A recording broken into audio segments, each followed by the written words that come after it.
You got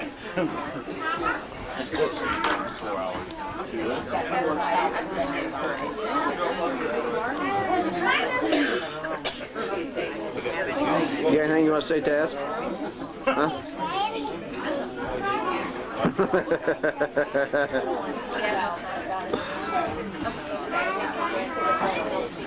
Mark, who's the fellow sitting next to you? It's Betty's husband, Al Durham, Oklahoma. Betty. My sister Betty. Okay. I thought I saw him this afternoon when he was in with Mick, wasn't you? Yeah. Mm-hmm.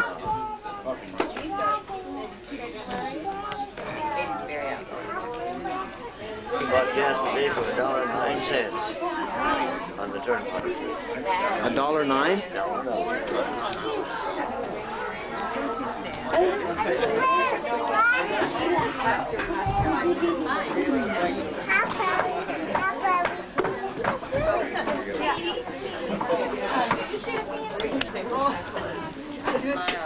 Ivan likes this, doesn't he? Huh? Showboat. Look at this guy. Dad, Merry Christmas. We don't have any. Clinton car. It always is. Hi, Dick. How are you? You like me mostly always.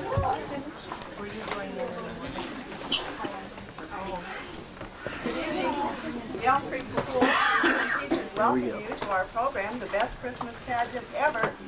It's a play adapted from the book by that name, written by Barbara Robinson. Several of our students have dual roles this evening, so I hope you can make the switching characters with us and enjoy our program.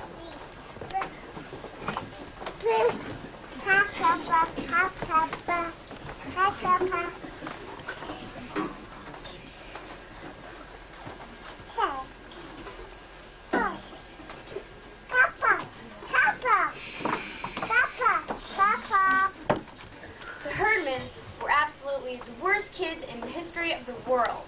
They lied and they stole and they smoked cigars, even the girls. And they taught dirty and hit little kids, and they cussed their teachers and took the name of the Lord in vain and set fire to Fred Shoemaker's old broken down tool house. The tool house burned down right to the ground, and I think that surprised the Herdmans. They set fire to things all the time, but that was the first time that they managed to burn down a whole building. I guess it was an accident. I don't suppose they woke up one morning and said, "Let's go burn down Fred Shoemaker's tool house." But maybe they did. It was a Saturday and not much was going on. It was a terrific fire with 2 engines and 2 police cars and all the volunteer firemen and 5 dozen donuts sent up from the Tasty Lunch Diner. The donuts were supposed to be for the firemen, but the Herdmans got them. What they couldn't eat, they stuffed in their pockets and down the fronts of their shirts. You could actually see the donuts sticking out all around Ollie Herdman's middle. I couldn't understand the Herdmans. You would think they would have enough brains to get out of sight. Everyone knew the whole thing was their fault. One fireman even collared Claude Herdman. You kids sat in this class smoking in the still house? We weren't smoking cigars. And they weren't. They were playing with Leroy Herdman's young Einstein chemistry set, which he stole from the hardware store, and that was how they started the fire. The Herdmans were so all-around awful, you could hardly believe they were real. Ralph, Imogene, Leroy, Claude, Ollie, and Gladys. 6 skinny, stringy-haired kids, all alike, except for being different sizes and having different black and blue places where they'd clomb to each other. The Herdmans lived over a garage at the bottom of Sproul Hill. No one used the garage anymore, but the Herdmans just banged the door up and down just as fast as they could and tried to squash one another. That was their idea of a game. Where other people had grass in their front yards, the Herdmans had rocks. And where other people had hydrangea bushes, the Herdmans had poison ivy. They also had a sign in their front yard that said, "Beware of the cat." You kids always laughed at that until I got a look at the cat. It was the meanest looking animal I've ever seen. It had a short leg and a broken tail and was missing an eye. And the mailman wouldn't deliver anything to the Herdmans because of it. The cat would attack anything it could see out of its one eye. One day, Claude Herdman emptied the entire first grade in 3 minutes flat when he brought the cat to show and tell. He didn't feed it for 2 days before that, so it was already mad. And then he carried it to school in a box. When he opened the box, the cat shot right straight up in the air, people said, and landed on the top blackboard ledge. When it came down, it left 4 big scratches all the way down the blackboard. And then it just flew around everywhere, scratching little kids and shedding fur and scattering books and papers everywhere. The teacher, Mrs. Brindle, yelled for everyone to get out in the hall. Everyone, out in the hall! And she pulled her shawl over her head and grabbed a broom and tried to corner the cat. But of course, she couldn't see with the shawl over her head. So she just ran up and down the aisles, yelling, "Here, kitty!" and slapping down the broom whenever the cat hissed back. She knocked over the Happy Family dollhouse and a globe of world and an aquarium with 20 gallons of water and 65 goldfish. As far as anyone could tell, Imogene was just like the rest of the Herdmans. She never learned anything either, except for dirty words and secrets about everyone else. Twice a year, we had to go to the health room to be weighed and measured, and somehow Imogene would find out exactly what everyone weighed. Don't let Albert Pelfrey on the swing. He'll bust it. He weighs 143 pounds, and last time he weighed 137 pounds, and he asked to go to Fat Camp this summer. So right away, we knew 2 things about Albert. We knew how fat he was. We knew that he was getting fatter all the time. Sometimes Imogene would blackmail the fat kids if they had anything she wanted, like Wanda Pierce's charm bracelet. I know how much you weigh, Wanda. I have it written down on this piece of paper. See? It must have been an awful amount because even Wanda looked horrified. So she got Wanda's charm bracelet. She got Lucille Golden's imitation alligator pocketbook with Flora written on it. For a while, she got 10 cents a week from Floyd Brush till Floyd caught double pneumonia and lost 15 pounds and didn't care anymore. My friend Alice Windlekin was so nasty clean that she had detergent hands by the time she was 4. Just the same, she caught a case of head lice while she was at summer camp. And somehow, Imogene found out about that. She would sneak up on Alice and holler, "Goodies!" and smack Alice's head. She nearly knocked Alice cross-eyed. It was no good trying to get secrets on the Herdmans. You couldn't even tease them about their parents. They didn't know who their father was, where he was, or anything about him. Because when Gladys was 2, he climbed on a railroad train and disappeared. Mrs. Herdman worked double shifts at the shoe factory, so she wasn't home much. So the Herdmans pretty much looked after themselves. Ralph looked after Imogene, and Imogene looked after Leroy, and Leroy looked after Claude, and so on down the line. The Herdmans were like most big families. The big ones taught the little ones everything they knew. And the proof of that was that the meanest Herdman of all was Gladys, the youngest. We figured they were all headed straight for the you-know-where by way of the state penitentiary. Until they got themselves mixed up with the church and mother and our Christmas pageant. Our Christmas pageant isn't what you call a four-star entertainment. The script is the standard. The inn, the stable, the shepherds, the star. And so is the costumes, and so is the casting. Primary kids are angels, intermediate kids are shepherds, big boys are wise men, Elmer Hopkins, the minister's son, has been Joseph for as long as I can remember. And me, Alice Windlekin, is married because I'm so smart and so neat and so clean, and most of all, so holy-looking. The rest of them are angels, angel choir, lined up according to height, because nobody can sing parts. As a matter of fact, nobody can sing. Of course, nobody thought of the Herdmans in connection with the Christmas pad. Most of us spent the whole week in school being pounded and pushed around by the Herdmans, and we really looked forward to Sunday as a real day of rest. In the end, it was my sister Charlene's fault that the Herdman showed up. For 3 days in a row, Leroy Herdman had been stealing the dessert out of her lunchbox, and finally she gave up trying to do anything about it. Oh, go on and take it. I don't care. I get all the dessert I want in Sunday school. What kind of dessert? Chocolate cake and cookies and candy bars and Kool-Aid. We get refreshments all the time, all we want. You're a liar. Leroy was right.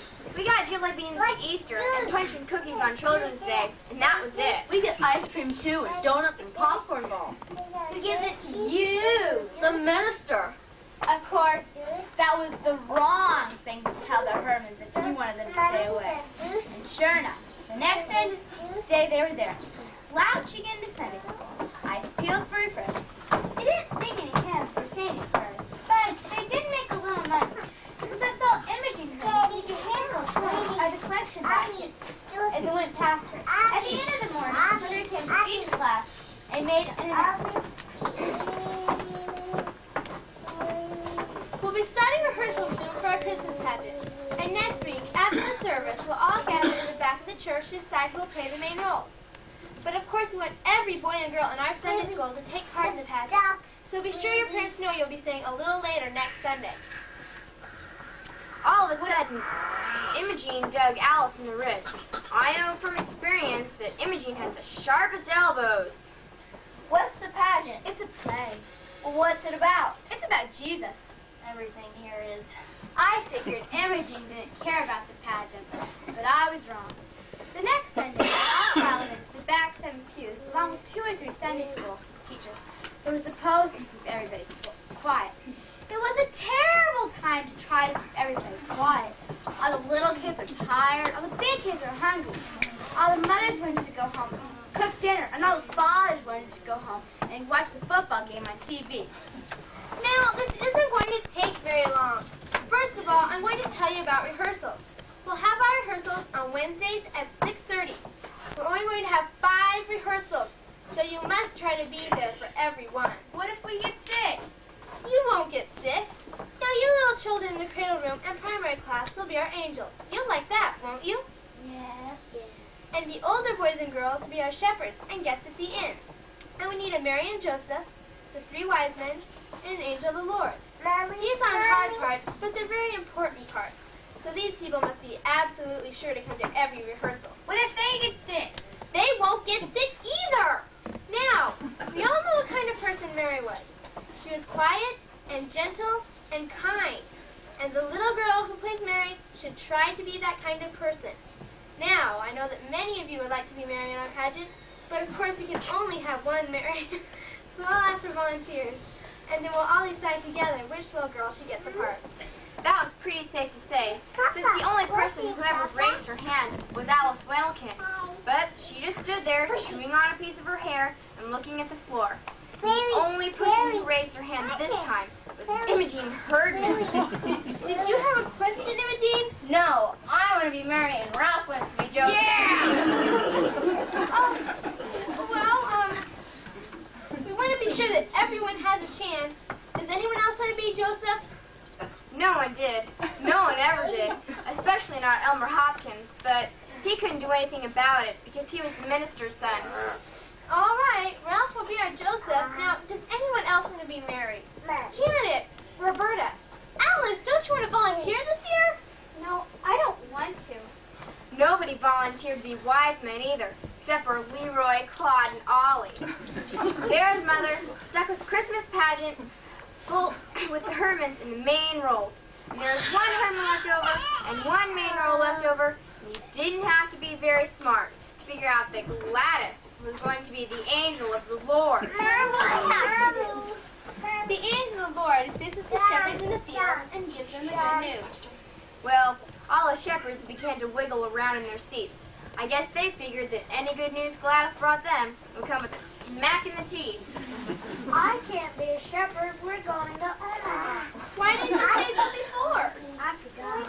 My mother doesn't want me to be a shepherd. Why not? I don't know. She just said don't be a shepherd. That is what we're next to have. Why? Gladys isn't going to hit anybody. What an idea! The angel of the Lord just visits the shepherds in the fields and tells them that Jesus is born. And it's of course he was right. You could just picture Gladys hitting shepherds right and left. My mother says perfectly ridiculous. I don't want to hear another word about it. No shepherds may quit or get sick. As everyone was leaving, Mother grabbed Alice by the arm. Alice, why in the world didn't you volunteer for Mary? I don't know. But I knew. I'd heard what Imogene Herdman said would happen if you dared to volunteer, like clonking you on the head, or drawing pictures on your homework papers, or putting worms in the coat pocket. I don't care. I don't care what you do. I'm always marrying the Christmas pageant. Well, oh yeah? Next spring when the Pussy Willows come out, I'll get one. And I'll stick a topar down in your ear. Nobody will be able to reach it. And it'll sprout there. And it'll grow and grow. And for the rest of your life, you'll walk around with a pussy willow bush growing out your ear. So that was why Alice kept her mouth shut about being married. After numerous phone calls and complaints, Mother blew her horn.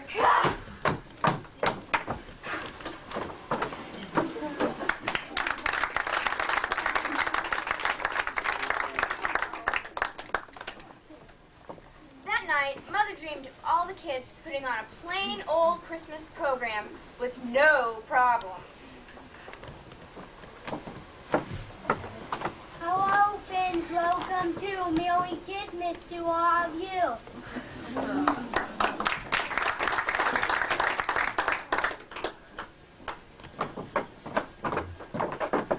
Because you're here. We're happy because Christmas time is near. We're happy because you people are here. You make us feel good because you care about boys and girls. Now we want you to share our program with you. As we each take part, we hope you'll enjoy it with all of your heart.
Following her suggestion and asking Santa for a nice new pair of boots and a blanket for my bed. And please, Santa, if you can spare it, will you bring my mother a sled? Mother says if I have wings and toys. For goodness sakes, doesn't she know? There aren't any good little boys.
Christmas program.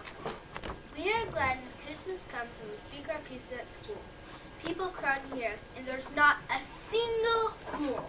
We make our bow and give a smile. We also sing a song, and at the end, we wave goodbye and shout out good and strong. And when our program's over, we shout and laugh and run, because we're going to have a holiday packed full of Christmas fun.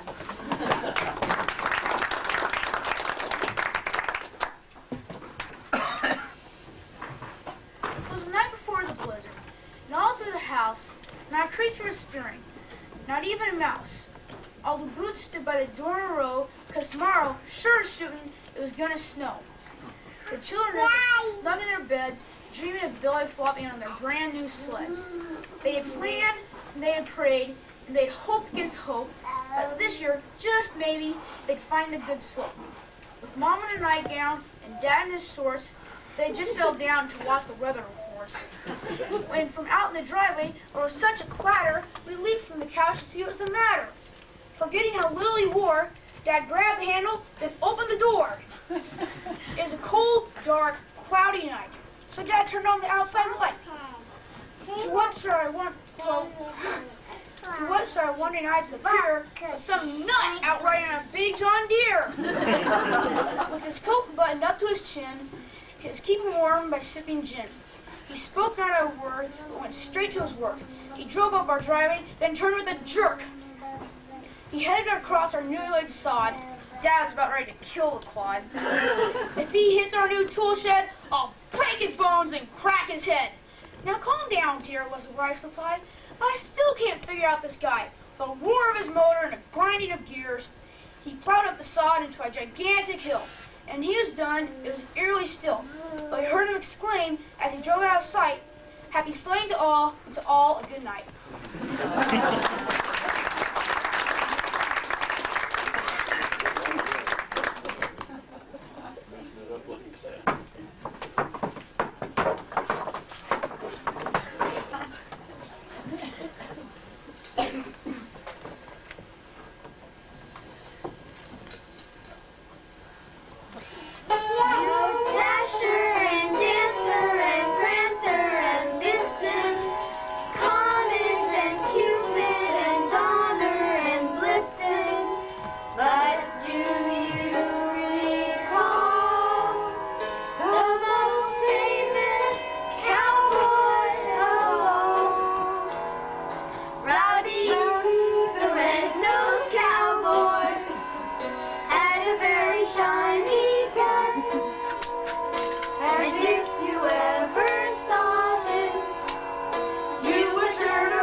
Number 111 Clausville North Pole, please. Yes, please. Hello, is this Santa Claus? Well, this is Abby Cooper down in Decatur, Nebraska. I was wondering if you would bring my father a few mechanical toys for Christmas. Yes, sir. He may be too old for them, but last year Daddy played with that road grader you brought me. It scoops up sand, carries it across the floor, and dumps it all day for Christmas and wore it out. Yes, sir. And will you bring Uncle Ben a train of cars that run on the track? Yes, sir. Last year, he took mine and wouldn't let me get near it. Yes, sir. And Uncle Fred used my bridge building set all afternoon.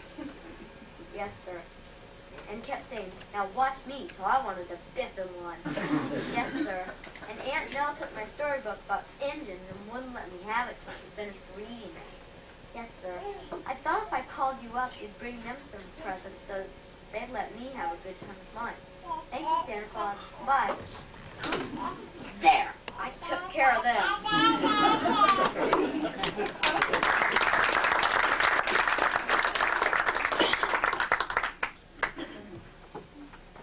The gifts they need. Now, let me think what I'll get my relatives for Christmas. Uncle Jim belongs to a fire company. I think I'll get him a pair of hose. A fireman surely must have a hose. Uncle William is a surgeon. I'll get him a carving set, of course. A surgeon surely must have a carving set. Cousin Jonas is very fond of golf. I'll get him links, cufflinks. That'll do either that or links of baloney. I must get something for Cousin Margie. What will it be? I know. She's very fond of stepping out and having a good time. I'll get her a pound of dates. Well, that's a pretty good start. I'll decide on some more tomorrow.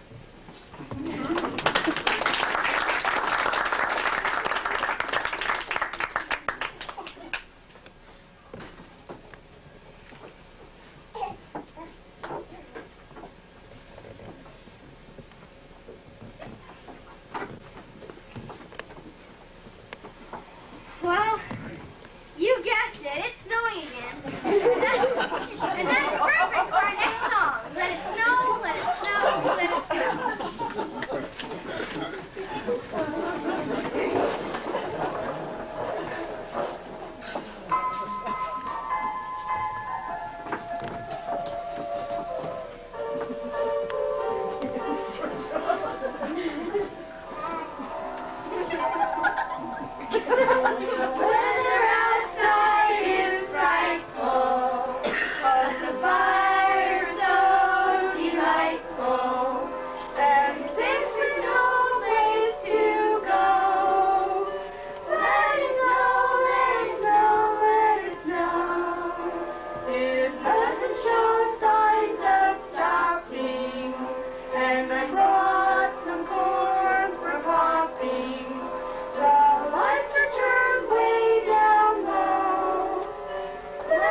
My dear, we're still dividing, but as long as you love me so, let it snow, let it snow, let it snow.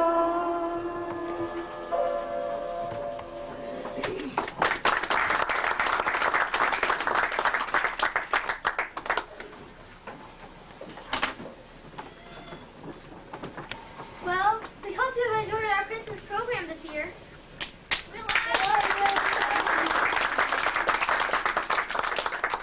Well, yes, some people did have better seats than others. You got that right, girlie. Like I always say, if you want better seats in your house, you gotta come early. Like I always said. Excuse me for interrupting.